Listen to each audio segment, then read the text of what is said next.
হে hello everyone, তোমরা সবাই কেমন আছো? আজকে আবার একটি নতুন রেসিপি নিয়ে চলে এসেছি। আজকে বানাবো সুজি কচুর একটি সিম্পল তরকারি।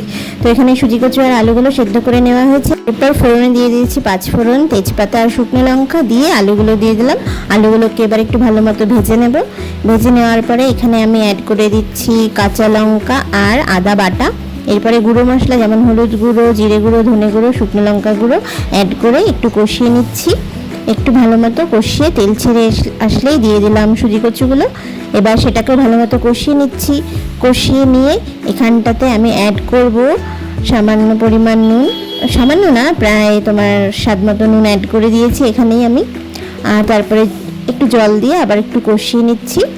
তো জল দিয়ে হালকা হালকা করে কষিয়ে নিয়ে একটু ঢেকে দিয়েছিলাম। ঢাকা খুলে দেখলাম অনেকটাই শুকিয়ে এসছে। দেখো, শুকিয়ে আসার পরে একটু কষিয়ে নেব। আবার কষিয়ে এখানে পরিমাণ মতো আমি জল অ্যাড করে দিলাম। তোমরা যারা যেরকম গ্রেভি রাখতে চাও সেই হিসেবে জলটা অ্যাড করবে। এরপরে ফুটে এলেই কিন্তু আমাদের তরকারি একদম রেডি। অবশ্যই জানিও ভিডিওটি তোমাদের কেমন লাগলো। ভালো লাগলো অবশ্যই লাইক, কমেন্ট অ্যান্ড শেয়ার করে দিও। আর আমার চ্যানেলটিকে সাবস্ক্রাইব করো। দেখা হবে পরের ভিডিওতে। টাটা।